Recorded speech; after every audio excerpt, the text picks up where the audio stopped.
started here. Good morning, everyone. I'm David Johnson, Vice President of Sales and Marketing for Fulcrum Group. Thanks you to everyone today for attending our Microsoft Cloud Security Virtual Lunch and Learn. We've got a few different Fulcrum team members present today. First off is my business partner and presenter, also president of Fulcrum, Steve Meek. He's present today. We'll have on our two fractional CIOs, Jason Kramer and Mike Schmidt. Everyone has met our MC today, Jeremy Adams. He's our inside sales executive. Caitlin Harder as our IT operations assistant and Microsoft Teams trainer. She also helped put together a lot of the functions of today's event and helped send out the DoorDash gift cards. So thanks for all of you guys for attending. And then I'd also like to introduce our event sponsor, Microsoft, with representatives Joey Badalament and Sly Gittins. You guys want to say any quick words before we get started? David, hey, we're happy to be a part to support you guys and be a part of the Lunch and Learn, and I think it's going to be a great event. Yeah, and thank you for your time, everyone. We appreciate being here, so thank you. All right. And if there's any really hard questions, ask Sly. So there you go. Sly is he's the expert today. So, okay. Some quick housekeeping. We're going to go ahead and mute everyone at this point. So I'm going to go ahead and click on mute all, and then our presenter, Steve, will be unmuting himself here shortly. And let's see. If you have questions during the session today, go ahead and post your sessions in the chat window here in Teams. And then we'll field those at the end of the presentation. So Steve's going to get started here in a couple of minutes. He'll have about a half hour of content on part one, with the expectation of wrapping up with a demo at around 1 p.m. We'll have a quick at the end. We're giving away a Amazon $250 gift card. You do have to be present to win that. And so our first presenter today is my business partner, Steve Meek. He's also the founder of Fulcrum and the president. As president, Steve is responsible for the day-to-day operations for our company and drives all the organizational strategy. He's a longtime cybersecurity expert and has maintained his CISSP certification since 2004. Under Steve's leadership, Fulcrum Group has won numerous awards, including the Fort Worth Chamber's 2017 Small Business of the Year Award for firms in the 10 to 50 employee range. So without further ado, I'm going to pass it over to Steve.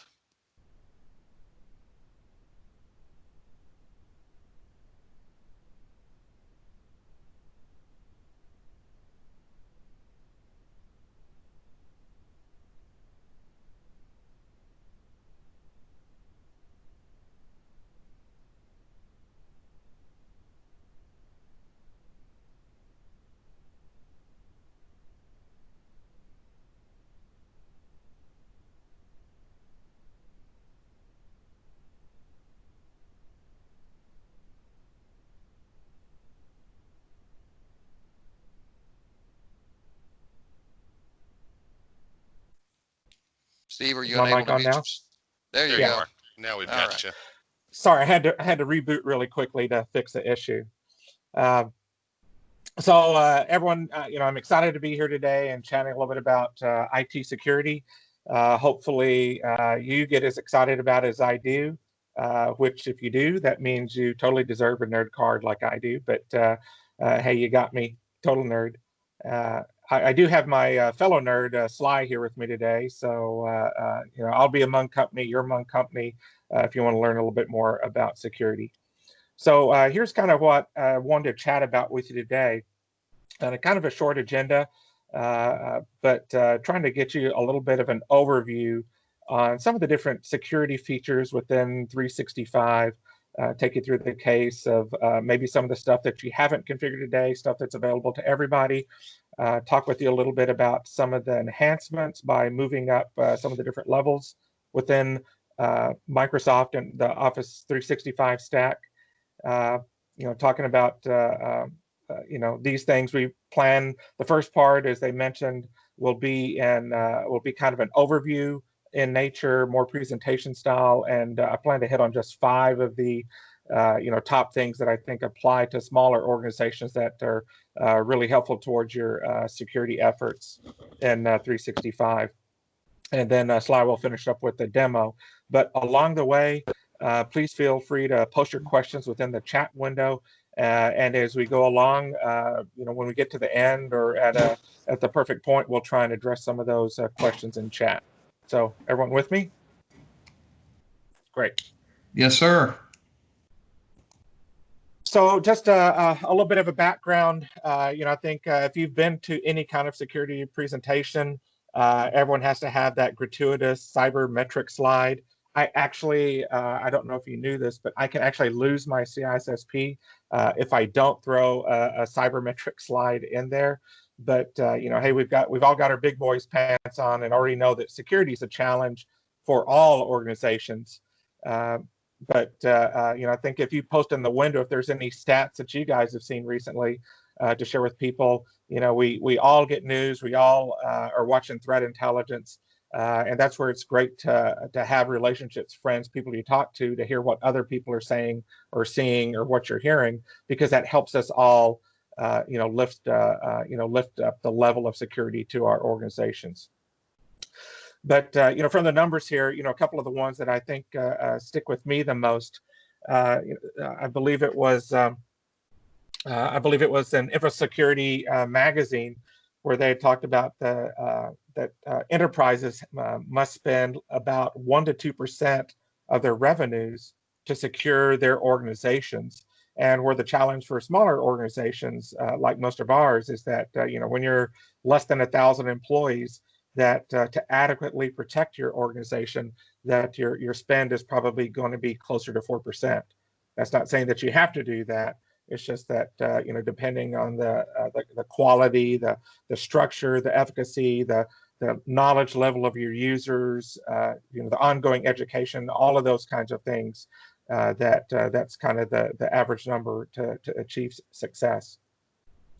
The other key number in there, the other key number in there is the average time to detect a breach. IBM in their report on data breaches and the challenges there is that it takes the better part of a year just to detect when a breach occurs on a network, 197 days. And that even after the detection of the breach, that it's another 69 days for you to go through and contain it. Now, if you've had like a simple phishing attack or those kinds of things, maybe those were resolved quickly, or a ransomware where you're able to restore from backup fairly quickly. Those are the things that lower the average.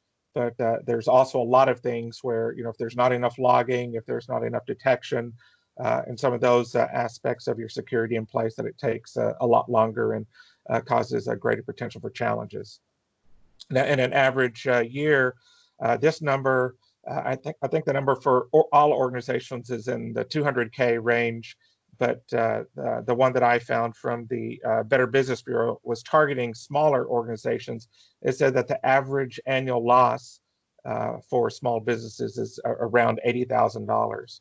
So quite a challenge for all of us, and I think that leans in to help us remind our executives, owners, key people that there's not really an ROI per se on security, but that remediation costs are 10 to 100 times more of what some of the prevention tools are going to be. So trying to figure out a way to budget those in where it makes sense within your organization and entity.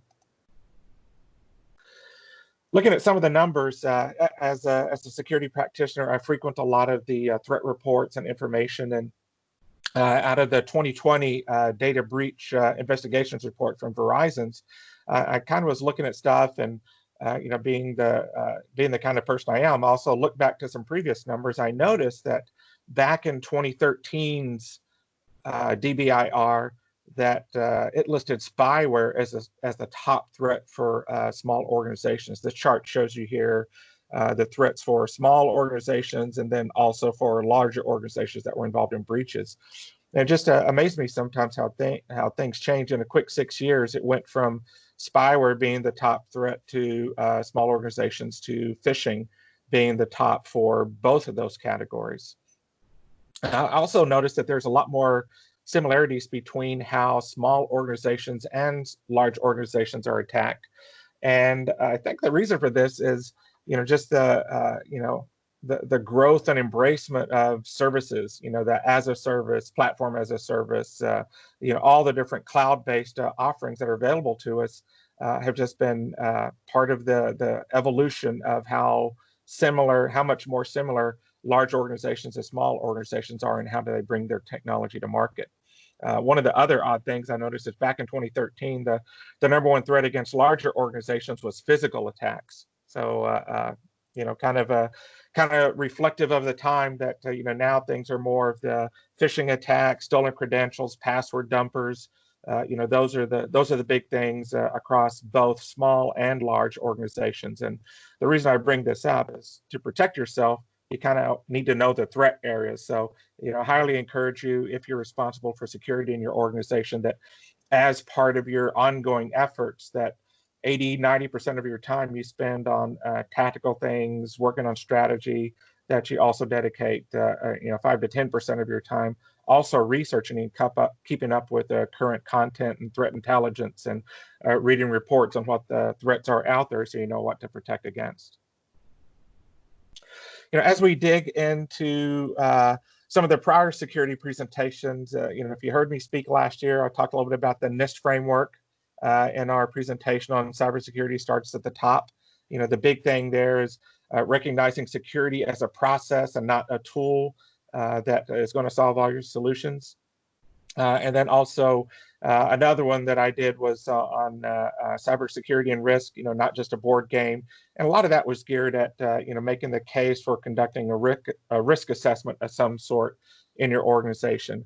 The philosophy there being that, hey, we all have limited time, limited budget, but a risk assessment should help us go back and identify all the risks or the ones that are most important to those so that we can focus on those there. If you've got a limited amount of budget to invest in security, let's invest it where it's going to be the most impactful, and that's going to be part of that assessment effort.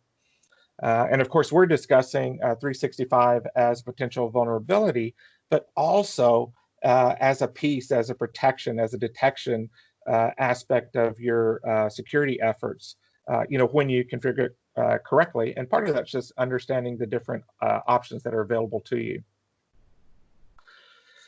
Now, I've been talking a lot, but I don't know if you guys can post in the window just, what's changed from work from home.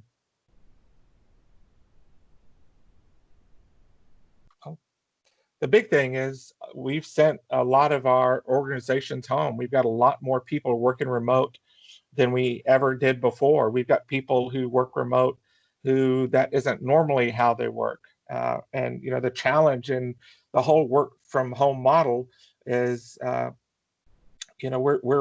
we've basically given way to a lot of the protections that we normally have in place. We normally count on that high quality firewall that we put a lot of configuration into. We're behind the switches and infrastructure.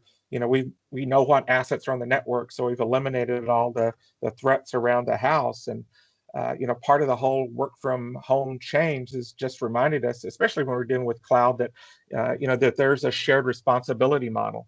That there's certain things that if we're using cloud services, if we're using apps in the cloud, if we're using a third-party vendor to host things, that there's definitely responsibility that the cloud provider is responsible for.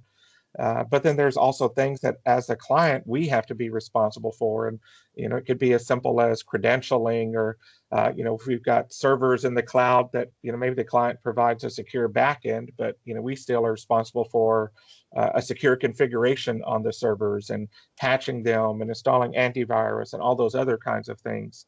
So, as you go through the different cloud offerings and tools that you have in place, Microsoft's no different than that.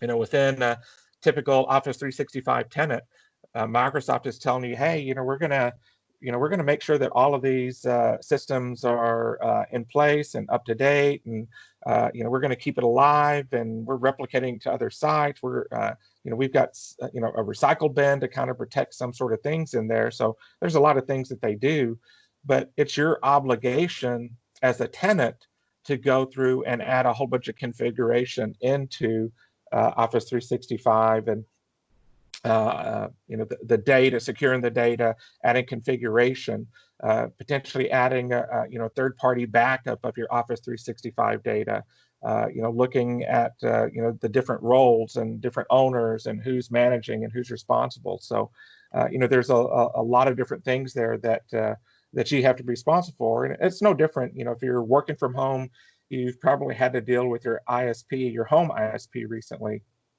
And, it's been a while since I've dealt with mine, but, before, whenever they would come in and do work, they just kind of come in and do the work. Now they've got all these things in place when they come to do work where they make sure and tell you, so I'm going to be working on our device, but if there's any challenges with your cabling, if there's challenges with your home environment, your laptop, we're going to have to charge you for that. And basically they're trying to establish the same thing, that, hey, there's some things that are our responsibility, there's some things that are your responsibility.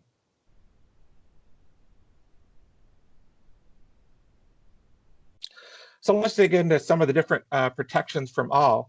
There's some things that are baked in that just work. And, the good news is that things like encryption of data at rest and in transit, Microsoft's thrown that in there. They've configured all that, that's in place. The bad news there is that there's other things that must be configured.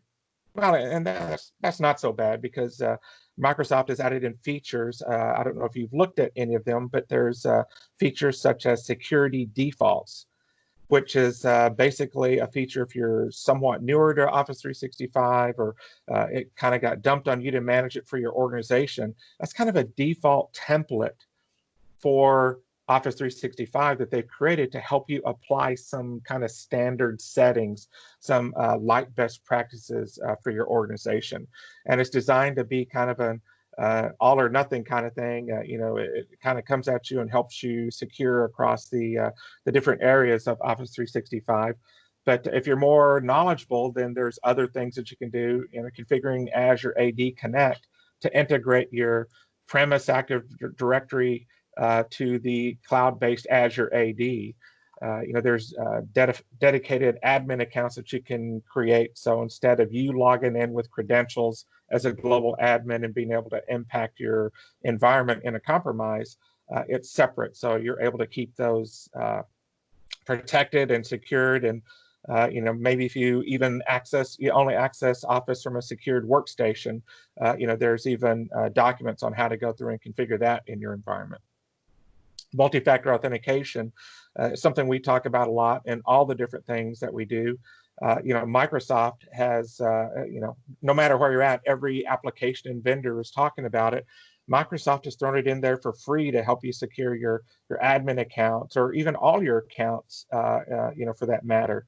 One of the great things is they even support third parties. So, for our organization internally, we've chosen to go the path of using Duo Software's MFA, and that's mainly to support our RDS environment. But the point is that Microsoft is giving you a lot of options to make things more difficult for attackers to get at your data.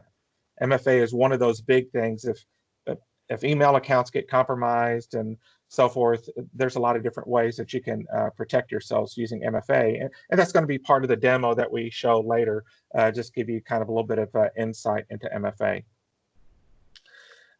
Anti-forwarding rules. Any ideas why we'd want to do that? Well, if if you've experienced some of the different things that are out there, if you've had an email box compromised, one of the ways that they do that is they compromise one user and then they set it to auto forward all that user's information out to a different mailbox that they want to view. So the great thing is that we're able to go into Exchange Online and modify the configuration to disallow forwarding. So that would prevent your accountant from maybe getting that fake email from the president or mayor or somebody to send a check right away for some special payment. If they've been auto forwarding your rules, they can track down some very specific details on who normal payers are, or who vendors are, or projects that are going on, and can make it sound completely legit before they before they go through and do their very specific attack. And you can even add rules, macro rules to notify your users or notify your admin, hey, don't click on anything, because the statistics say that 4% of your users will click on anything.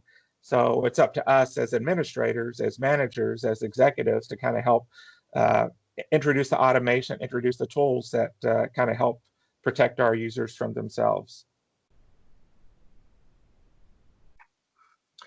Now, moving on to kind of some of the more enhanced protections.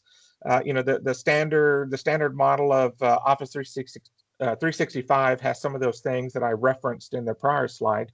But if you're trying to turn it up a notch, they have created a bundle of different things that together are a little bit cheaper than if you try to order them individually. Some of them you can order also individually if there's only one of the features that you want. But if you're looking for kind of a price-effective bundle, they've added these kinds of things that kind of help you in your cybersecurity efforts. And I put together 5 of them that I think are particularly salient and helpful to most organizations. We talked a little bit about MFA, but at the next level of MFA, Microsoft allows the ability to feature conditional access to MFA. What that allows you to do is certain things like you can obviously limit it to only users. So if you want to try it out for your own organization, you can try it out with yourself as administrator first. You could roll it out to specific sites so that if you've got locations with specific IP addresses that maybe it's difficult for them to have a phone, you could actually turn off MFA. So if you had a branch location, a service center, a remote office where people didn't have phones, you could set a conditional feature that if they're trying to connect behind from these private IP addresses or public IP addresses, to exclude them from MFA. If you had a specific group of executive users where you wanted to enable for the organization but wanted to turn off for executives, there's different things in there where you could create these rules. And I guess I've heard people refer to conditional access as basically if-then statements. If a user wants to access a resource, then they must complete an action or follow some sort of guidelines. So it allows us to either allow access, require MFA, block access, depending on the user, the location, an application, a device, or even a perceived real-time risk. If they're connecting from outside the country or from some other odd area. So it has a lot of power into the MFA beyond just, hey, every time someone tries to connect, prompt them. That particular offering requires ADP1, the functionality, or it's within the bundled premium edition. Another nice feature is the Office Advanced Threat Protection. And you can kind of see from the list there, it gives you the ability to add a lot of different things to protect you against malicious attacks and malware. And it can be helpful even if you have a separate filtering service, because it kind of complements the more signature-based email filters with a few, I guess, zero-day oriented kind of features that add that additional layering of security into your environment. Some of the things that I like about it is not only is it helping protect your email, your Outlook, the stuff that we normally think of throughout the environment, but if you're trying to embrace tools like SharePoint or Teams, those same safe attachments and safe link rules can apply to your team's environment. Somebody clicks a file that has a bad macro in it, they share it in Teams. When someone else tries to access it, it would block it if your policy was applied to Teams as well. Now, one thing about threat protection that confused me when I first started learning about it, there's actually a variety of advanced threat protections within Microsoft. So I just want to make sure and clarify that in addition to the Office Advanced Threat Protection, that there's also an Azure Advanced Threat Protection. That's a completely different tool, but that facilitates you setting up on-site sensors that can interact with your domain controllers, and it goes through the whole identify, detect, and investigate portion of more advanced threats to your identity. As we move to this integrated identity world, the firewall as being our primary security vector is going away, basically. And I think work from home kind of reinforces that. In a lot of cases, I think we start to see that identity has become the new perimeter for our office networks, our business networks, as things continue to change. So it's great to have that integrated identity of Active Directory and Azure AD working together, but it's also important for us to look for those ways to protect that one central repository of all of our identities, and that's kind of where the Azure Advanced Threat Protection fits in. And then, of course, there's a Windows Defender Advanced Threat Protection. That's basically Microsoft has taken their Defender, and then they've kind of created kind of more of an EDR, a way to track from end to end those threats that might present itself to your environment. So they beefed up Defender. They've made it to where it can interact with your Azure ATP sensors, and give you more end-to-end views, over kind of the basic Windows Defender. And now they kind of talk about the whole Defender suite as kind of a suite of tools, because they've added in some additional things there to secure your environment. The fourth item that I had to talk to you guys about was Intune. I don't know how many of you know about Intune, but Intune is kind of that device and application management functionality that they've added within the stack. And throughout the interfaces, that gives you the ability to, manage users' devices. Typically, I would expect to see that if these were corporate-owned devices, laptops, Android, Mac, whatever it happens to be, that typically you'd be implementing, mobile device management of people enrolling their devices, you setting, all the conditions and restrictions and so forth for the devices. But if you had home users, or if you had users who own their own laptop or own their own Android or Mac or whatever it is that you're trying to secure, then you'd probably tend towards the MAM kind of approach of, hey, I get it's not my device, but we're using this application, we're using this data, so I want to make sure that that portion of it is secure. The beauty is that, if you're using MDM and a device gets lost, you could completely wipe, remote wipe the device to make sure that there wasn't any data lost. If you're bound by HIPAA or one of the other compliances out there. If you've got the MAM device, it can also look for things like, maybe you just want to deny access to people who've got a jailbroken phone or rooted. Hey, I get that you want to do that for yourself, but if you're going to use your device to access our corporate information, I want to put some protections in place to make sure that I don't expose myself a little bit more. The next to the last feature that I wanted to mention to you guys was about data loss protection. I put this last. It takes a little bit more effort, takes a little bit more time, but this helps you protect your sensitive information. Credit card numbers, social security numbers, health records. You can tag your types of information. You can tag repositories, but you can apply those policies from not just Exchange, but also to OneDrive or to Teams, any of those kinds of things, because all of these cloud-based tools or vectors of how data could be exfiltrated from your environment or shared with other organizations or shared with other people. The power of the stack is that, hey, we can work with guests. The downside of the stack is, holy crap, I could accidentally leak information to my guest users. So, your DLP policy helps you figure out, where you want to protect the content, and then also the kind of the when and how of enforcing conditions and actions across that content in your organization. And the last thing I really wanted to hit was Azure AD in general. I mentioned before that, hey, identity is the new perimeter of organizations, and the great thing there is that, we're already starting to see kind of some of the single sign-on or the enhanced sign-on. You go to, I think Facebook, I've seen Facebook at it and some others where they start prompting you, hey, do you want to authenticate against Microsoft, or do you want to authenticate against Google? That's kind of where having this single repository means we're not having to remember 100, 200, 300 passwords. I think at one point I looked and I've got probably 300 passwords to different sites and systems and other things that I'm managing. But if you have a single identity, then it allows you to kind of secure against just that single identity. And you can use much more complex passwords, you can change more frequently, and you're not having to remember it across all organizations.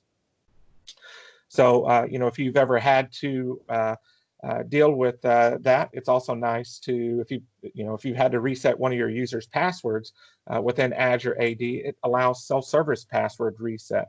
Of course, it requires the AD Connect, but it allows you to go through and provide configuration so that if you've got a remote user working from home, they need to reset the password, you can empower them to do that for you. So, a lot of these tools are aimed to take workload off of you as an administrator, share it with the users, but I think it's empowering the users to, when they've got that 1 a.m. thing they're working on and realize their password isn't working, they really don't want to call you as an administrator. They'd really like to just be able to take care of it themselves and move on. And this is just one of the tools that can help you go through and do that. And I'm not going to head into any of the MFA stuff, since we're going to talk about that later. But the general idea is that there's a lot of great features and functionalities that are available to you as as administrators and owners and executives. It's just a matter of going through and figuring out which ones make the sense for you, and considering the licensing upgrades to get there, or using the built-in functionality to help out with where you are today. And so, kind of in summary, before we take a quick break, I did want to, just kind of reinforce that, hey, there's a lot of attackers out there, and, we're all possible victims. So, that's why we need to stay abreast of all the different ways that we can protect ourselves from on-site tools, from configuration, from end-user training, from understanding threat awareness, from following the process, from identifying everything on your network. Whatever framework you're following, there's a lot of things out there that are gunning for us. And, we did talk about some tools, but I always want to caution that no one tool fixes everything. There's no magic bullet to security. Security is a journey. It's a process. It's not a destination. So, every administrator, must be continually evaluating, where our most important data resides and what are the ways that we can mitigate risk and protect against our data getting accessed, compromised, deleted, ransomed, whatever it happens to be. Some of us, I think, have falsely assumed that risk is gone with the cloud. It's more prevalent 10, 15 years ago. You had HIPAA vendors saying, hey, come to our cloud platform because all your risk goes away. And then, we kind of found out that, that's not the case, that, there's still responsibilities of us as data owners and, people who are managing the data for our client networks to turn on those security features or understand what new features are available to kind of help us in those efforts. We've got to be able to take advantage of those configurable options. I think it's a little bit of a challenge for us who've been in IT for a long period of time. We kind of become blinded by those tools that we've known and used over the years. And, if you've been in 5 years, 10 years, 20 years, I think one of the things for me as a longtime security practitioner was I had very specific things I did when I secured an environment. And then within the past 5 years, it became obvious to me, holy crap, I'm doing a whole bunch of stuff, but this Office 365 thing is a big gaping hole right in the middle of all of it. And so that was the reason that in conversation with our service team and then our sales team, that as we were looking for security topics to start off this year, fresh off our work from home, we thought it would be a good topic to bring up and discuss and talk about with our all of our different clients and audience. And so, I think finally, just the challenge to you to, dig deeper into some of the additional features of 365 and see how maybe it can help you, with some of kind of the, standards or alerts or reporting and other things that, we've been working so hard over the past few years to cultivate on site. And, those 5 tools that I talked with you about specifically, the MFA, advanced threat protection, Intune, and app and device data loss protection, and Azure AD as a function of your security efforts. And I think that kind of brings us to where we were planning to break. Jeremy, are you ready to take back over while I unshare here? Well, Steve, we've got a few questions if you want to hit some of those right quick. Okay, and let me go to here, and let's see, where do we want to start? Do you want to read the question, and maybe Sly and I are both on the call. Maybe Sly and I can jump in and fill the questions. Where do you want to start, David? That'll work. So Keith just had a comment when you'd asked about what has changed with the work from home scenario. And Keith had mentioned that, obviously now there's a lot more remote connections going through the network. So obviously trying to secure things there. Any other words of advice for securing the remote connections? Yeah, I think that, you're only as secure as your least secure connection. So some of the best practices are that, depending on how you're enabling remote access to the network, that every single VPN that you might have out to a remote connection introduces some new amount of risk into the network. So, securing the home environment might mean, maybe you extend your antivirus to where you license it for, your people who are working from home through a VPN. It could be that you limit your VPN access to only the ports that are needed. So if you've got a VPN to your house today and you're letting everything through, you're letting everything through, every single risk. But if you've got a home user who is going to be using RDP, maybe you're not using an RDS gateway, and they're just connecting to RDP through their VPN, then you probably want to consider locking down your VPN to where it's only allowing the RDP port through the VPN so that other stuff can't get through it. But treating every additional connection into your network as a possible way to introduce a new threat or risk is definitely a concern area. Okay. Bruce or Sly, is there anything else you guys want to throw in on that? I guess the one thing I can add in there, so if you leverage like Azure, you can use Azure applications. So if you do have a VPN, you can actually load that app in there and have it run from there to protect that your VPN connection as well. So instead of having it on premises, you can have it in cloud, use the app, and you can actually access that through the SSO portal too as well. So it's some other ways that you can also secure remote connections that way, and you can also secure the people who accessing that as well. So ensuring that you have MFA on all those identities coming in is a simple way to protect the identities when you're going on to those remote connections as well. So those are 2 different things that I would talk about. Is some other ways you can look at that as well. So Arlene had asked, with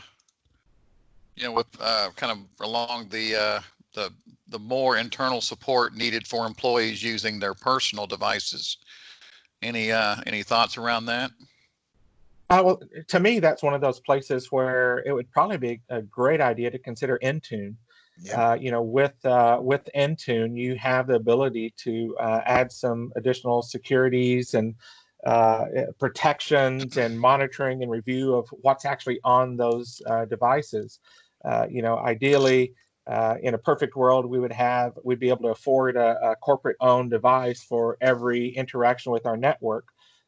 We know that when this all first went down, that there was a run on laptops, and not everyone was able to get a laptop replacement or afford one. So there's a lot of devices that are outside of it. Intune can, I guess I like to think about it kind of like a group policy, applying group policy, but to devices that aren't on your network. So Intune is one of those ways that you could add some additional securities and protections to those home devices that you're letting into your network. But Yep. I'm sorry. And I can add on there is also you can ensure, like with Intune, with conditional access, what Steve talked about earlier, you can ensure that every device that touches your network has to be a managed device and has to have those security features on there. And Intune can automatically push those requirements down to that personal device. And of course, if that user plan leaves, you can also just uninstall that device. You can wipe all the corporate information from that device. They can either take away their work actual email account that's associated to that device, and then that computer again is still their personal computer. So that's one thing that I think it'd be really easy to implement. There is just leveraging Intune to either create application policies, device management policies, and then you can automate it a little bit by adding in conditional access policies. So. And just a reminder, that can work, Intune can apply to Windows devices, Android devices, iPhones, and Mac OS. So, if people are on their Mac OS at home, there's things you can apply to it as well. So, pretty capable. All right. Another question that came up was what kind of backups are included with Office 365 and Microsoft 365? Do you want to hit that one, Sly? Yeah, so one thing you could do is in terms of you can back up your Exchange and you can leverage OneDrive for that, or you can even leverage the archiving process. So the way I look at that, if you want to archive information for a later date, you can leverage the unlimited, depending on what plan you have. Usually unlimited, a terabyte, 50 gigabytes that you can leverage to back up some of your email data. Or what I've been seeing people using is not quite backup, is the sync profile where they're syncing back and forth. Or in some cases, what I see is they leverage some of Microsoft trusted third-party platforms like a Veeam or another solution that does the backup for them. So there's a couple of different ways that you can handle it, and it just depends how you want to go about doing it. Yeah, I think the big thing. I think the big thing I always let my clients know is that Microsoft's not taking responsibility for backing up your data. So if a user accidentally deletes data or does it on purpose, your recovery options are limited. So it's probably a good idea to look at a third-party backup so that you can restore that data. And there's also a lot of data inside of Teams and OneDrive and other things that need to be backed up as well. So. Correct. Yeah, and then go ahead. Oh, I sorry, just going to, kind of, tie the two together. That, I mean, some of it depends on what tools you may be using today for backup. There's a lot of different vendors out there. We've got some cloud vendors that we use that kind of simplify the backup process and, make it a little bit easier for an administrator to manage it. I think Sly brought up Veeam. If you've already got a Veeam deployment and are backing up your servers, you can license the backup for Office 365 for your existing deployment.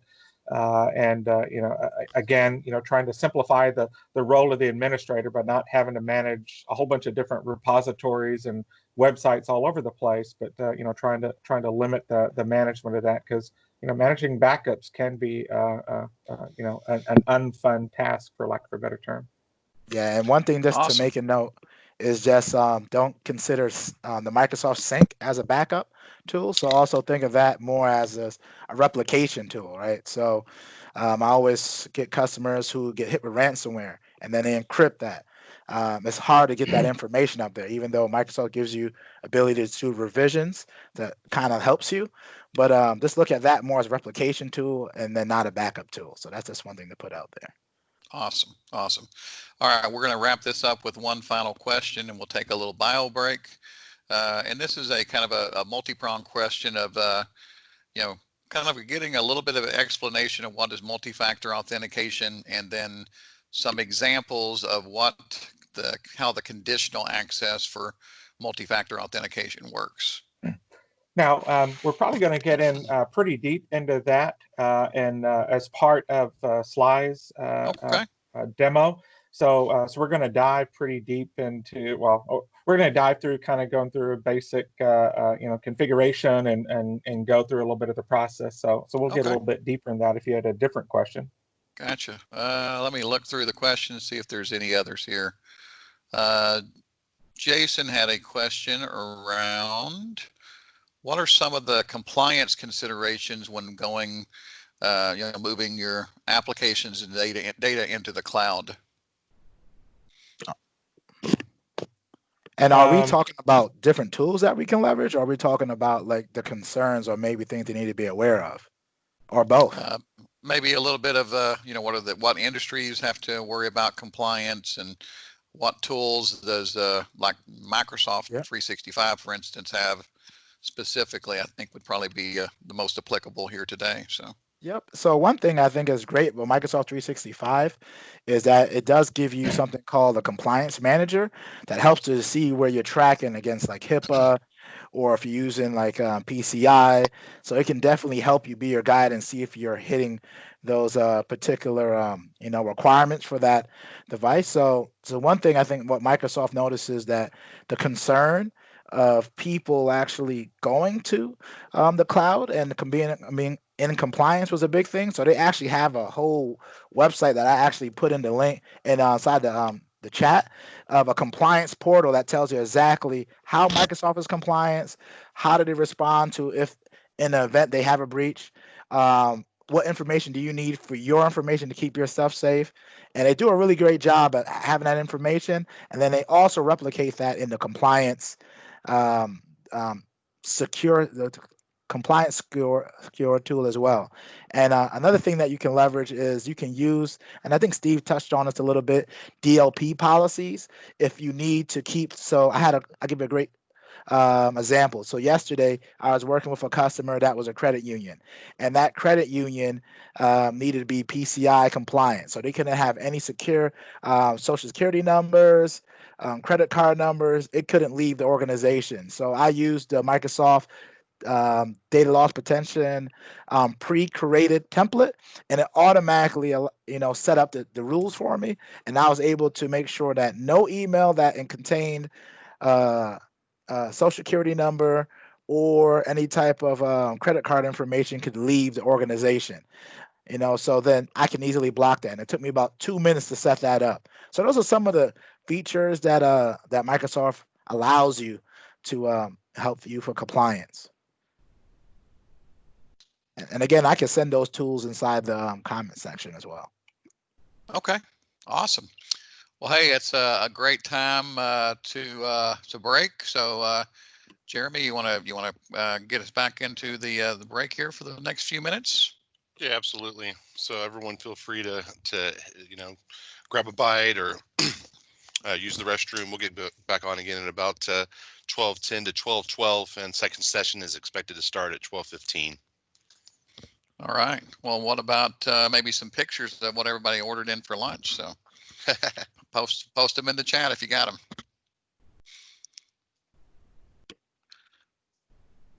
David, do you have any? Do you have those funnies that we could put on the screen? Yes, absolutely.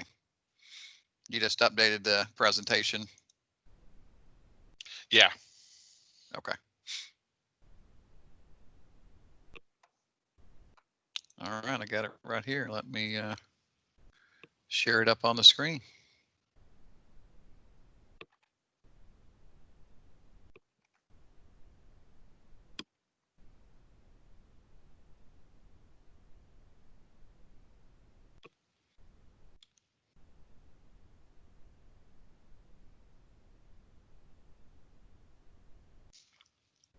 There we go. That coming through okay to everybody? Looks good. All right. I like that one. I don't Firewalls like the encryption. I don't like the fact that they use my picture. That's not very nice.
Hey, welcome, Michelle.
For those that are either still on or just back, we're going to give it a couple minutes, and then we'll introduce our next presentation.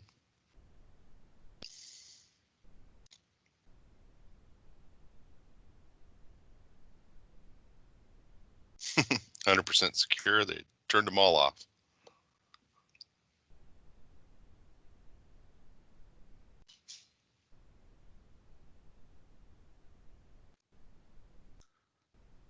All right, Jeremy, we're just about ready to get back started.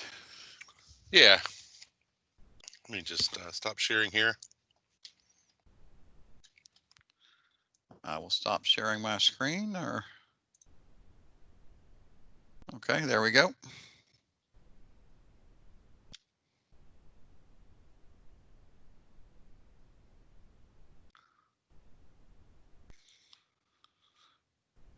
All right. So Steve, I believe you're up on the agenda here for introduction on our second presentation. And I had muted Steve a minute ago with a hot mic, so let's see if he'll jump back on in a sec.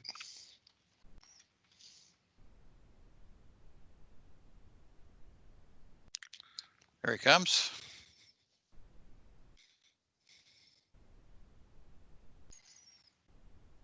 He's still muted. I think that's probably the #1 thing that happens with people on Teams is the mute section. Right. All right. Can you hear me now? Yes, sir. I believe so. All right. Sorry, it takes me a couple of minutes. I think it's our DLP was blocking me out from the unmute button. Hey, we didn't lose that data though, so. Yeah. So so now we're about to go into the demo portion of our discussion, and I'll be turning it over to Sly. But before I do, I did want to just hit a quick comment on some of what we were planning on doing for you today. You know, I referenced security defaults earlier in the presentation, so we're going to touch on those a little bit, and MFA. You know, working through MFA, the setup, and helping you guys understand how that can be part of your security within your existing environment. And then also we also plan to go through Secure Score. So you know, most of you are in this to understand a little bit more about security. And so what Secure Score is a Microsoft tool. Works across all the different the tools within Microsoft or the Office 365 stack, and allows you to go through kind of some best practices. So if you worked on servers and use the best practice analyzer, for domain controllers or RDS or whatever, it's a similar kind of deal, except it's cloud-based. So we'll be able to go through and show you kind of some of the different suggestions for improvement. And I think that when I first looked at it, our score was around 25% or something like that. And then, over the course of 6 months, we got it up into the 60s or 70s or something like that. But basically, it's just a collection of best practices that you can go across your organization and, configure or figure out if you want to add or whatever. But, some good stuff. So I'm going to go ahead and unshare so Sly can take over. Are you ready, Sly? Yep, I am.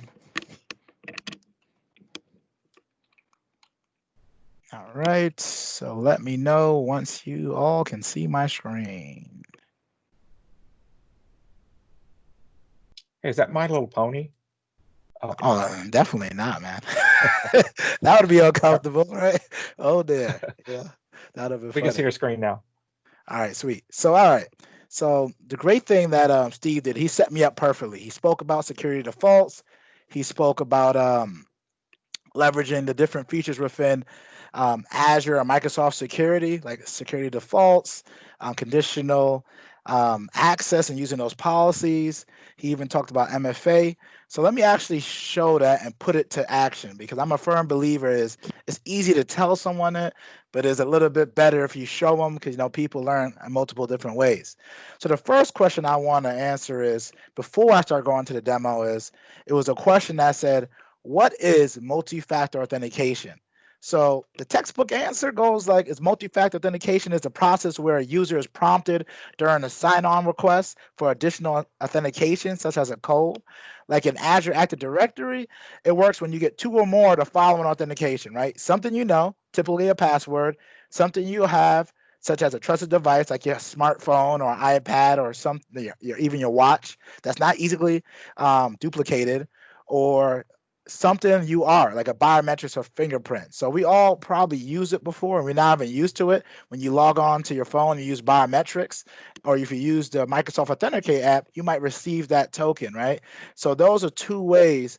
So now, usually, how attackers actually get into your environment is you don't have 2-factor on there. You only have a password, right? So if I compromise your password, I have access into your account.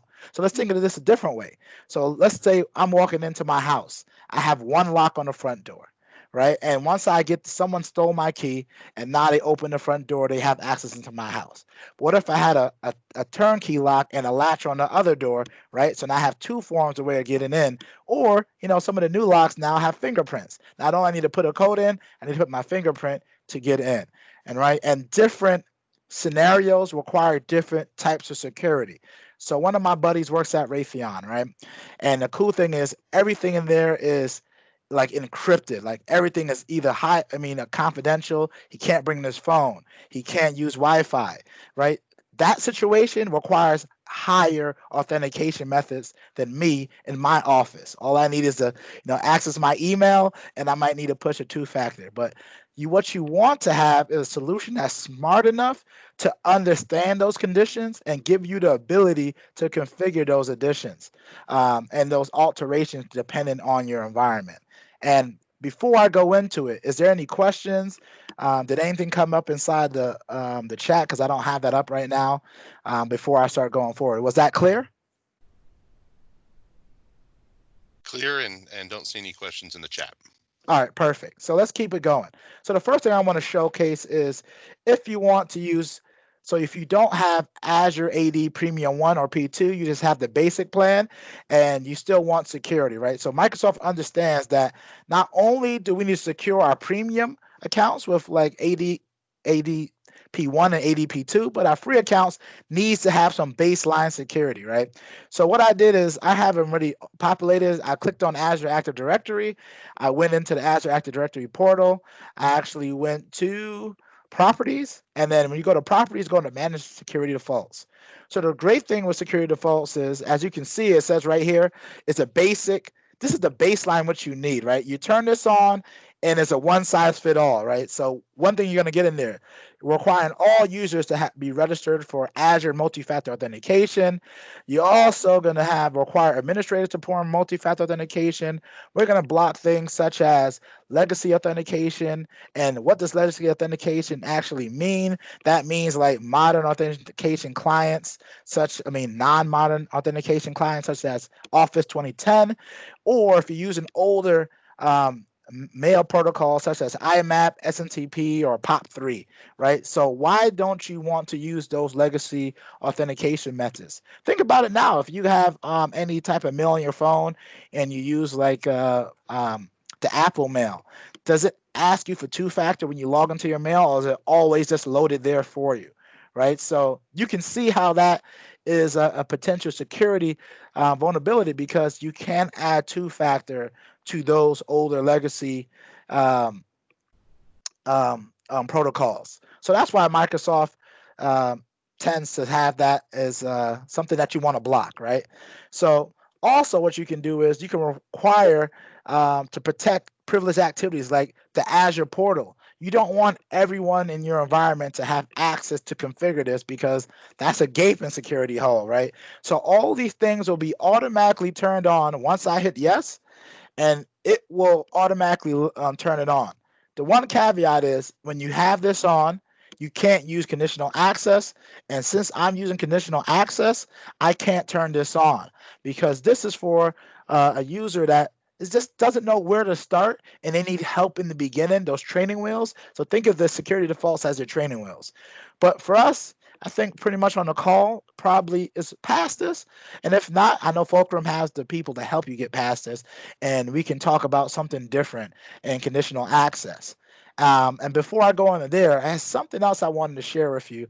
It's called the Microsoft Secure Score. And the Microsoft Secure Score Center is this part of the Security Center. It gives you an overview of your entire environment, and it gives you a ranking on in terms of like how secure is your environment. So something to help you along the way to make sure things that you might not know to enable, but this is going to give you some areas where to start to on your journey for security. The great thing about it, it also even gives you a comparison to other companies that's similar to you, and you can see exactly where do you rank, right? So you can definitely do that. So let's go in there and take a look at kind of improving your score. All right, so the first thing it's going to ask you to do is require MFA, or multi-factor authentication, for administrative roles. Why does anyone know why would we want to do that? Anyone is brave enough to get off mute and just say, why would you want to have MFA for administrative roles?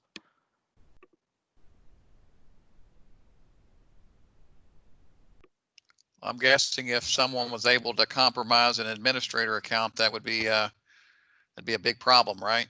Yep, it'd be a big problem. And I know it's probably obvious to a lot of people, like, why are you asking this? But you don't know how many times when I get on a call, most customers don't do that. And one thing that at Microsoft, one thing we encourage is everyone should have multi-factor authentication. Why? Because Steve mentioned during his presentation that the highest vulnerable piece is the social engineering attack when they're using a phishing attack. So if I happen to catch one of you and you click on this email that compromises that you type in your username and password, now I have access, and only thing that's protecting me is that password, then I have access inside your environment. I can escalate my privileges, and then I can start either auto forwarding emails unless you have that turned off, or just leveraging that to do nefarious purposes. So if you have two-factor on every account, then at least you have a second layer to make sure that it limits the chances of you getting compromised, right? But we all know that two-factor isn't a silver bullet. If you turn it on, you won't be protected from everything. But the majority of the attacks, at least what comes from identity compromising, it will help. It definitely will help. And some things to know is that it's different levels of security for two-factor. The lowest level you're going to have is using a text message. It's better than not having anything. But as you know, you can actually compromise that text message, right? So you want to use a hardware token, you can use a FIDO token, you can use a push notification, biometrics, etc., right? Those are some things that you can leverage in your environment just to keep it a little bit more safe. Some other things that you can turn on is, like we talked about, is enable, create a policy to block legacy authentication. If you have the E5 license, right, or Azure ADP 2 license in your environment, you could turn on a signing risk policy. So what is a sign-in risk policy? So Microsoft leverages their artificial intelligence to start monitoring your actual login and sign-in attempts. And then it compares it to your normal behavior and says, you know what? Sylvester is logging in from New Mexico. He always logs in from Buffalo, New York. So why is he doing this, right? Why is he logging in this way? Let's proactively block it, right? And the great thing I like about when you use the secure score, and why I like to start off here before I even go into creating conditional access policies, is it tells you, like, you know what? Do you want to install this? Well, you need Azure ADP 2, right? And this solution is great when sometimes it becomes overwhelming for a human or someone like myself to log in and watch all of your sign-in attempts, because how many false positives happens out there, right? Maybe you just forgot your password, or you just changed your password and now you have multiple sign-in attempts, right? This can see it and prompt when necessary either to authenticate or to block access altogether for someone like myself to, or like an administrator, to come take a look at it a little bit further. And let me take a deep breath, pause, and is there any questions? Has anyone on the call leveraged any of these features? And what has been your experience if you did?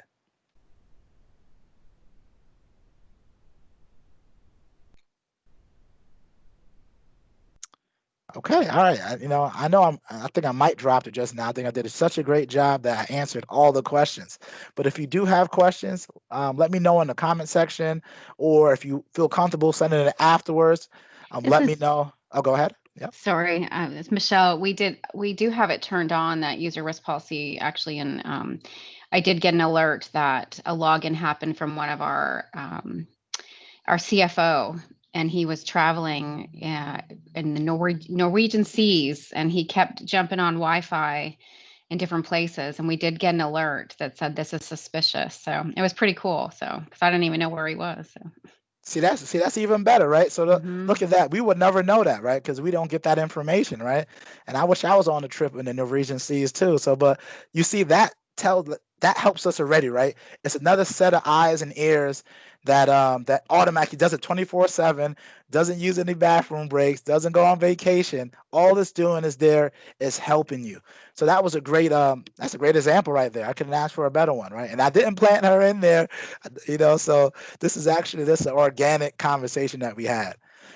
One other thing is, if this is your first time inside this and the secure score, right?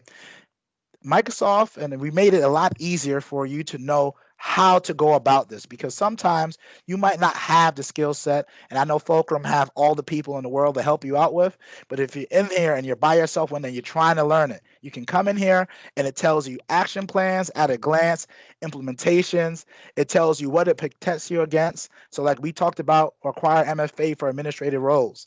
It tells you it protects you against password cracking. You might say, Sylvester, I don't know what password cracking even is, right? Click that. It tells you exactly what it is. And then how to implement it, right? It tells you exactly what you need to do to implement it. So if I wanted to do this right now, I click on here and it's going to take me to my Azure page, and it's going to take me right where I need to do it. So let's switch it and let me actually show you that. So what I like to do now is, let's turn this here. Do that here. And now the cool thing, why did I do it this way? So I can see the steps side by side on what I need to do to recreate this policy. So let's go on and just get this started. So the first thing we're going to have to do is create a name. So what I like to do is, since I'm not that creative with names, is we're just going to copy and paste this here and put this in here. And we're just going to keep it simple. So now we know it aligns exactly what's inside the secure score, and it's actually aligning what's inside my my Azure Conditional Access Policy administration page, right? And then the cool thing is, who do we want to apply this to, right? We can say, let's do select groups here. We could say maybe user groups. Do we want to do all users, all employees? Do we want to do admins, right? Or just a particular admin? You know what? I just want to do my admin account. I want to make sure that this admin account is protected, because in my demo environment, this is the only admin I have, and I know that's not realistic. You can do it that way. So say you might say, Sylvester, well, what if I have 100 admin accounts? I would say first let's revisit that, because that's not safe. But if you did have multiple admins, what we could do is directory roles. We can actually follow here, right? It says use the directory roles, and let's go look at security, and we can type it up here. Security administrator, right? That's one of them we need to get. An exchange service administrator, we can do that as well. And we got to do a global administrator. Let's do that as well. All right. And we got a few more, but you're getting the point. I can put all these in here. I'm not going to bore me typing them all out, but you could, right? And then after we find that out, what do we want to do? Do we want to have it for all cloud applications, or do you want it for select cloud applications? So why do I pause here and try to clarify this? Again, it's like the example I used before. When you have a lock on your door inside your home, every door in your house probably doesn't have a lock, right? Once you get in your house, you probably don't have a lock to get into your living room or into your kitchen or maybe into your bedroom. But to leave your house, you probably do. The same thing you have for your cloud applications. Imagine if you had to do two-factor every day to get into LinkedIn or into Facebook or into Instagram. You probably could do it because each of those platforms do have multi-factor authentication and wouldn't harm it. But in terms of business risk, that's up to debate, right? If you need to have that or not, But now it's probably you probably want to have that, right? But some applications you just don't need it because it's a public application. So like something in our that we use, I like to go to dark news, so I put it on my single sign-on page. I don't need two-factor to get in there, right? Because it's just a public page. I'm just gonna go in there and view it. So in this case, we're just gonna say all applications. We could exclude some applications. So let's go take a look at that. Let's say if I'm going to exclude Microsoft Flow because you know what, I just don't need it for that. So let's go ahead and exclude that application. So the next thing is, what do we want to happen, right? Do we want to protect particular devices? Like, do we want to only apply this this policy, this conditional access policy, to only Android devices? Do we want to configure it to only Apple Windows Phone devices? But you know what? We want it for any device. It doesn't matter. One thing is, and make sure to click the done button or it's going to yell at you like it just did to me.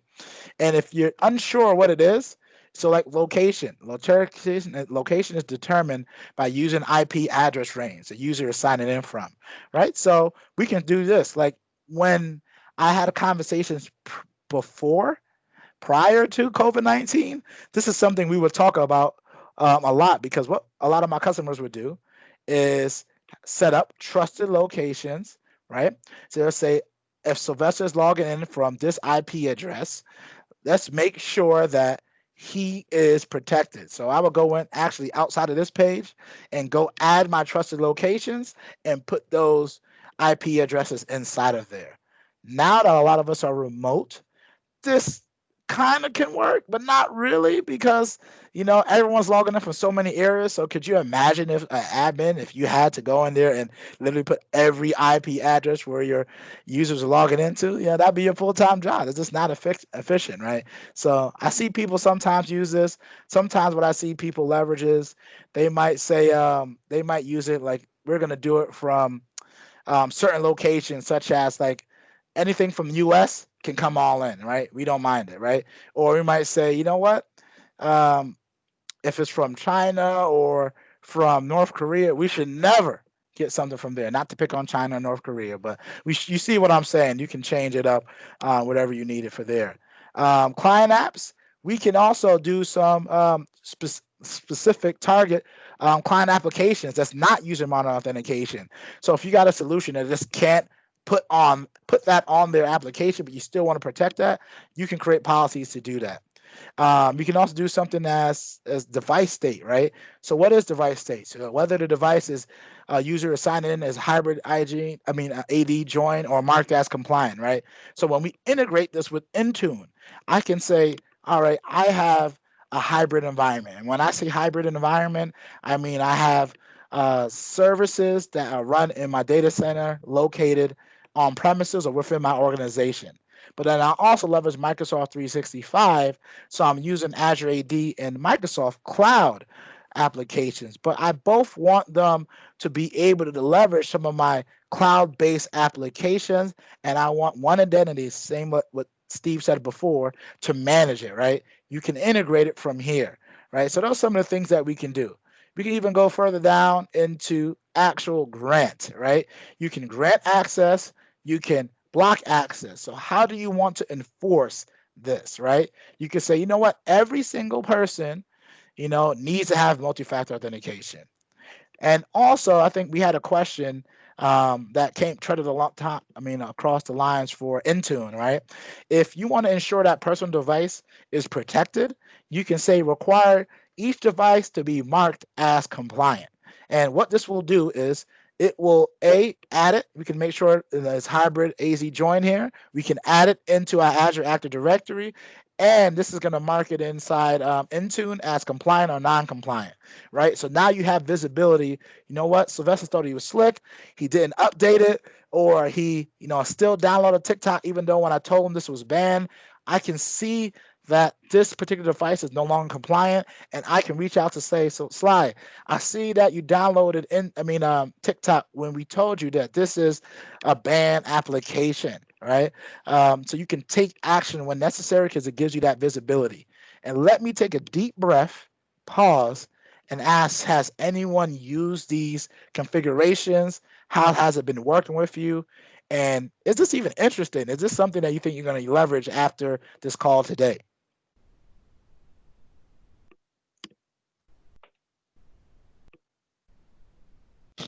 Well, Sly, I think that based on some of the responses we're getting, there's a lot of email hacking and business email compromise and phishing and other things that are out there. So I'm sure that any of these things that we can show them that will help them reduce those risks will certainly be very highly coveted. So I think you're covering some good topics there. Great, thanks. And one thing that I like to talk about is that sometimes get swept underneath the rug is application protection. I think this is essential, especially when a lot of users are working remote and working from home offices. So I'll give you a great example. So if I have my Microsoft Outlook on my phone, no big deal, everyone does that. But if I try to copy an email and put it into my my iNotes, right, my Apple Notes, it will say your organization data can't be placed here because our company made sure that my personal device can't be accidentally copied and pasted and placed into that device. Could you take a phone, like a screenshot of it? Yeah. But again, Microsoft is trying to protect you from that accidental or, just by mistake that you do that, right? There's always ways around things that you can do, but that's one cool thing we can do. You can also restrict certain applications, like on Android devices, that you can't download, right? You just won't be able to download those things, right? So it's a really cool thing that you can leverage is application protection, and you would do that within the Intune or endpoint management dashboard. So, all right, so let's go to sessions. All right, so let's make sure we hit select, and let's go to sessions. And let's click on the eye. What does session actually mean? So sessions controls enable limited experience within the cloud app, right? So if you have a solution called Cloud App Security from Microsoft 365, what that does is we can actually look at the session and we can limit certain features about that, right?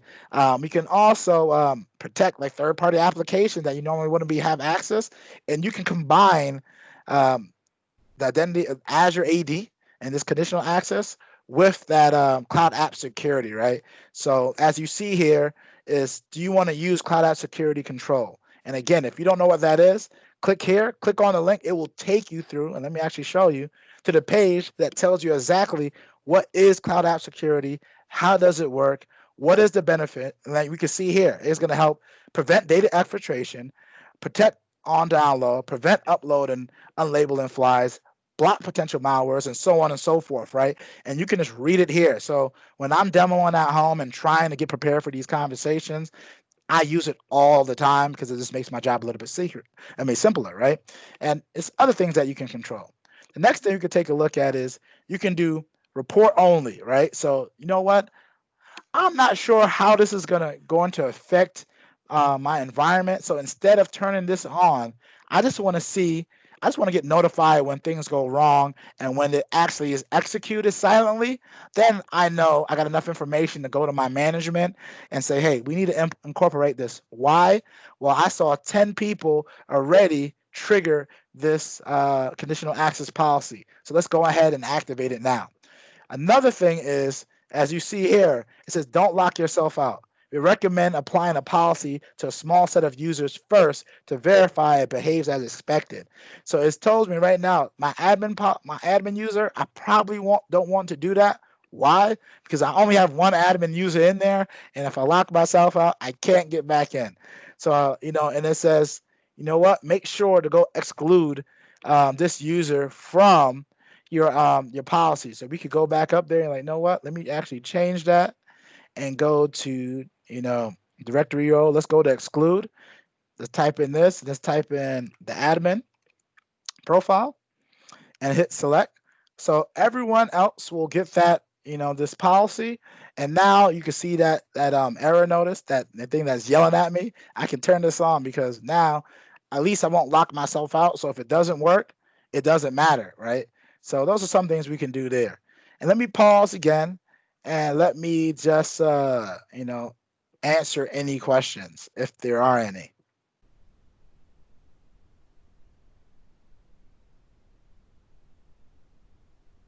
Sly, we had some good comments around things. Several people. Michelle Youngblood said that they started using, I believe, multi-factor authentication a few months ago.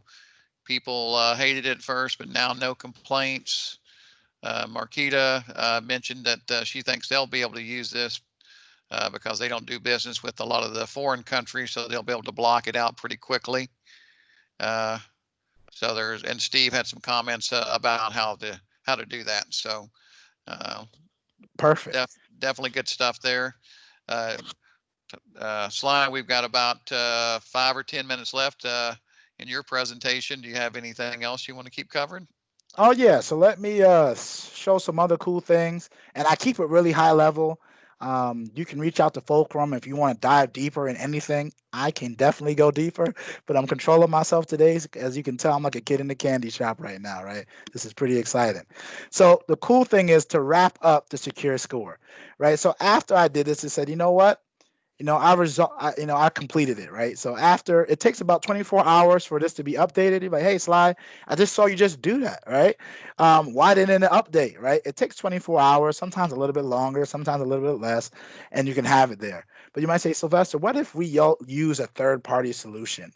You can just say resolve through third-party solution, and you still would go up that way as well. Of course, you got to ensure that you configure it appropriately. Microsoft is not going to help you do that, but you can still put that here or there. One thing I like to do also is sometimes you go through these is to put notes there so you can remind yourself. I remember I was in my demo lab the other day. I'm like, man, why am I keep getting this error message? So I went back in here and I realized like, oh yeah, I put this note because I was doing a demo to show this and I need to take this off, right? But I was able to pick up where I left off even 3 months down the road. So please use that note section because it's really cool.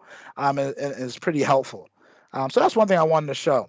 One thing I also wanted to show is we talked a lot about identity access management, and I can even go into more things that you have here, but I think you get in the point of the things that you can activate inside your environment, right? One thing that we mentioned a lot of is a lot of companies are dealing with phishing attempts. So if you go to the security console, and we look on the left-hand side, and this depends on which licensing that you have. So let's take a pause there and let's talk through that. If you have a Microsoft Office 365 Business Premium license, it comes with Office ATP, and ATP stands for Advanced Threat Protection Plan 1, and it gives you the ability to do some email security features that I'm about to cover. If you're lucky enough to have E3, well, at least E3 comes with Plan 1 as well. If you have E5, that comes with Plan 2, and all that gives you some good benefits because it allows you to automate a lot of the things that I'm talking about now, and it's a little bit just make it a little bit easier, right? So a lot of the Plan 2 focus, if you notice a similar pattern, is a lot of automation is built in there to kind of reduce the load off of your team, right? So that's one thing we're going to talk about. So let me show you a few different things that we can leverage, right? If we go to threat management, we can go to either dashboard to see what do we have here. We can go to like policies. And I like this pages just because this page shows you got ATP anti-phishing, right? Safe attachments, safe links, anti-spam, enhanced filtering, anti-malware, user submissions. You're like, Sly, why are you rattling off these things, and how does that even? Why should I care about it? Just to put it pretty frankly, right? Is every time you click on an email, how do you know if you're protected or not? You might say, Sly, you might have another solution, or B, I don't know. Fulcrum takes care of that, and they handle that, and they do a great job of it because they're probably using this anyway in the back end if they're not, right? And helping you building it out. So ATP Safe Attachments, you can create a policy that gives you options to either create either I could block it dynamically. I can send it to another email to get it just inspected. I can also let's go through it, right? I could turn it on for ATP for SharePoint, OneDrive, and Microsoft Teams.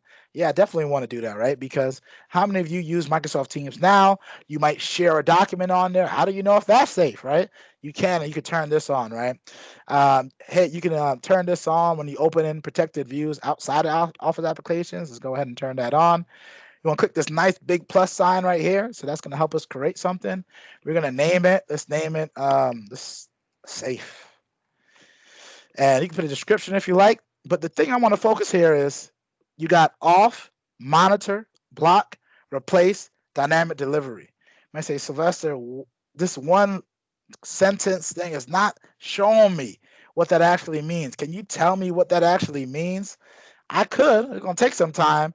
Or I could just send you this link, right? And it's going to go through all the different areas here. And what's the effect of it? And when should you want to use it, or why should you use it, is here, right? So dynamic delivery. This is the one I like to use. Why? Because it delivers the message immediately, but then replace the attachment with a placeholder until the file is scanned. And the scans are pretty quick, depending on your internet connection.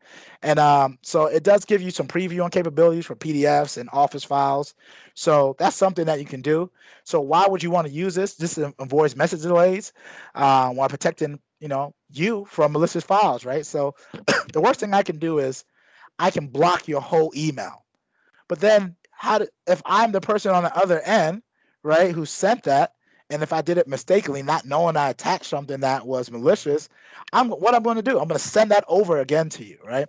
Or I can dynamic delivery and say, hey, we're checking your file before it gets to you, and then I'm going to leave you a message and saying that, hey, we found something affected by this, so we're not going to deliver this to you. So now there's some communication, and we can reduce that behavior, right? So that's something that we want to talk about there, because in the end of the day, we want to reduce behaviors because the best of us get phished. So I'll give you a quick example. So within our company, they send out phishing email campaigns. And I'm 99% accurate. Why do I say 99% accurate? Last week, they finally got me, right? But it was a planned, simulated environment. So I clicked on it like, man, Sly, you just got phished. Don't worry about it. Go read it. Why did they do that? Because, A, they want me to change my behavior. They gave me some training to look at. But that also told me that I'm pretty diligent by looking at that, and I still got caught. Not saying that I'm some savant or somebody, but anyone with a well-crafted email can get caught. So you want to have some of these features to proactively protect your in this environment. So let me pause, take a deep breath, and any other questions? Has anyone used this in their environment? What's kind of been the your experience with it. So hey, Slides, Joey, they actually just tried to get me on a phishing attempt this morning, so it is actively happening. Yeah, so that's the one thing I like to point out. Like, this happens, right? They do it through our whole company because they want us to be exposed to this because it's probably happening and we're not even knowing it. But now they want to actually make sure that we get used to seeing these things. So then, at least the easy ones that you can just tell is the phishing one, you got to be able to hit that spam button on top of it, right? So I know I'm running out of time here, and there's so many other things that I can talk about. Only thing I would talk about here, after we pick, say, dynamic delivery or something else, we can have to redirect it to another email. So if you work with Fulcrum, you might even be able to redirect it to them, have their team look at it for you. You can make sure who is it applied to. Is it for a domain wide to a particular person, or do you want to focus primarily on your executives, right? Because whaling attacks are really big right now. Because imagine, well, I'm a technology consultant. So if you get my email, you might get a few things. I already got that many permissions. But imagine if you got the CEO, right? If you got the CEO or one of the executive staff, how much more damage could you do, right? So you might want to apply it to that. And you can just apply it to those members. So again, this is something pretty cool. I could talk about other features. I think for right now, we covered a good amount. Again, if you need something else, if you need me to go deeper or Fulcrum to go deeper, I know both of us will love the opportunity to do that for you. So, thank you for your time today. I really do appreciate it. And, that's all I had. Sly, All thanks, right. man. Great work. Sly, that's awesome. Let's see if we had any other questions here. I think we got this one answered. Will Secure Score cause issues if the employee is traveling and it is new for them? I think Steve answered that question, but no, it won't. Okay, excellent. Yeah. Let's see what else we had here. How does multi-factor authentication work with legacy apps? Steve talked a little bit about that in the chat, that it's geared for cloud identity. It's not focused on providing identity to thick client like Windows installed applications, but there obviously are some SAML options for integrating with other cloud applications outside of Office 365. Anything else you wanted to chime in on that? I think Steve did a good job at responding to that. That's pretty accurate. So that's definitely Okay. That's 100% accurate. All right. Jeremy asked, what percentage of phishing attacks are for executives versus all attacks? That is a number I don't have, but I could do some research on it. But at least I can tell you from my small subset of customers that I reach out to, primarily I see users getting phishing attacks more than executives, just because it's usually easier. They're usually more susceptible to do it. What I've been reading in like dark news or when I look at breaches, when you're looking at nation state attackers who are deliberately focused on a particular account, or like say financial firms where that CFO can wire $1 million, then those specific ones, I see in those cases that executives might be targeted a little bit higher. But again, what I've been finding, it's just reoccurring, is I attack someone, maybe a low-end admin, elevate my privileges, and then work my way through the organization and gain trust that way, because that's a little bit less an area where people don't put as much attention to as they do to their executive accounts, if that makes sense. Sure, and I David, I would say the numbers I've read is it's in the 70% range that they're going after the weakest, the weakest link in the chain, the admin or the receptionist, that then let them get into the network and spread out. So. Okay. Well, I think too is you'll see if you got a big target like a CEO, they'll put more effort into researching their social media and put more effort into making it more realistic. They'll put time frames on it. Hey, I need this done by a certain time. I need this wire transfer done. I need this. I need these gift cards sent to me. The by 10 a.m. or whatever kind of thing. So you definitely got to pay attention on that. You're spot on, Arlene. Said that typically they come from the CEO. And in my last role, I worked for a partner, and I got an email one day from the owner of the company. He said, "Hey, I'm going into a meeting. I can't talk. Go buy $1,000 of Amazon gift cards. Send them over to here. Don't call me. I'm busy." Right. And don't call me. I'm busy. Yep. So I'm still waiting on my cards, Joey, by the way. Well, yeah, that was, be careful, because Steve's the one sending those phishing emails. So. All right. Well, and wrapping up, I've got on the screen kind of some of those features that we just talked about, or that slide dug deeper into. So you can see threat protection there under the business plan. You see conditional access and self-service password reset under identity management. We talked a little bit about Intune. We didn't talk about shared computer activation, but you can kind of see where some of those other things and some of the compliancy things, to me, some of those are a little bit more enterprise oriented, but might be a fit for your organization. And so just to kind of wrap up the conversation, I had just kind of 4 quick bullet points for you, or as I think about them, action items. I guess you didn't know you were going to come here and we're going to ask you to do something. Well, I am going to ask you to do something, and just look, find one new security feature from the stack that you already have access to, and try and implement that in your organization to make all your users and yourself more secure. The next thing I had is, if you haven't done a risk assessment, we'd highly recommend it. Whether you do it internally, whether you do it externally, as much as anything, it's important to periodically put a stake in the ground, take a snapshot of how things are.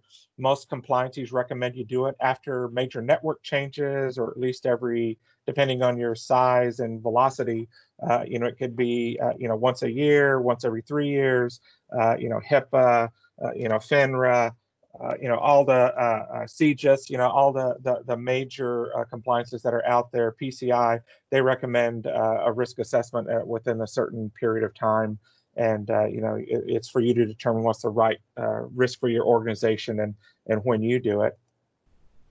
Evaluating, any of the more enhanced tools.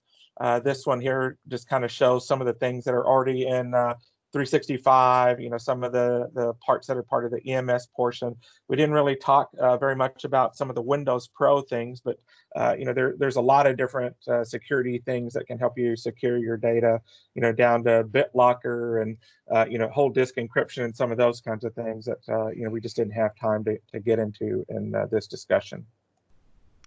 And then the last thing there is, just make sure that you utilize SecureScore for what it's meant for. It's kind of the freebie version of a look at your environment to kind of help you with some basic low-hanging security levels. There's obviously a lot more that you can do and a lot more information that's out there. But it's kind of good to have a starting point of something you can look at and something you can do on your own to get going. And I think that's all that we had for today. David, anything else that you want to have, or any new questions that have come up?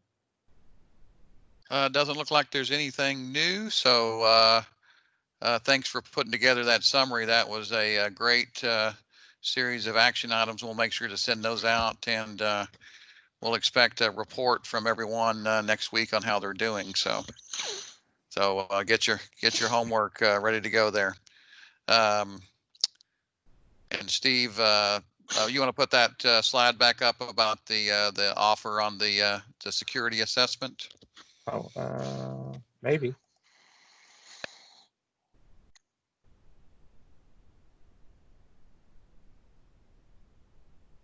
There we go. So we do have a cybersecurity assessment that we're offering promotional pricing on through the end of this quarter. So if there's anybody that has a need for that type of service, let us know, and we'll be happy to reach out and talk a little bit about that. So there we go on that. We'll follow Yeah, up. the big thing there, David, is in addition to the local site or the main physical site security scan and connected sites, is we're using PowerShell scripts and some automation to actually scan the Office 365 tenant. So it's kind of like Secure Score, but it's going through and looking at a lot more. I guess it's a lot more granular type of information instead of just asking, "Hey, is this feature set up?" It's actually digging in and kind of seeing what's in there. So it's kind of a great snapshot of a whole bunch of information. Not just the local site and an endpoint scan and checking your AV and those kinds of things, but also scanning Office 365, OneDrive, and the different aspects of the environment for more details on what's there today. Very cool. All right. Well, we will after this is over, we're going to take the video and slice it up and we'll send that out so everybody can have a copy of that for any of your teammates who weren't able to attend today but would like to see the content. And then we'll also send the slides as well. And now we're going to get down to our last thing, and that's the giveaway of the $250 Amazon gift card. So I've got a list of all the attendees who were still present at 12:45 p.m. So I put them in a bowl here. I'm going to slide this around here, and we're going to pick a winner and see who we come up with. So here we go. You put the attendees in a bowl? Yes, I put them in a bowl. Sorry about that for anybody that was uncomfortable with that. And we've got, can anybody read that? Anybody? Not sure that my handwriting is very good, but looks like it's Amy McMahon of Cross Resource Group. So congratulations for winning the $250 Amazon gift card. Golf clap. All right, woohoo. All right, awesome. Well, that's all we had today. Any final questions before we wrap up? All right. Well, thanks everybody. Congrats to Amy. We'll send that to you via email, and hopefully you'll buy us something nice with your Amazon gift card there. So my favorite color is blue. All right. Thanks everybody. Thanks, have guys. a great day, and we're gonna wrap this thing up. Thanks. Have a great week. Everyone. Safe. Appreciate y'all for guys. attending. If anyone needs wonderful anything day. specific, feel free to reach out to me or David.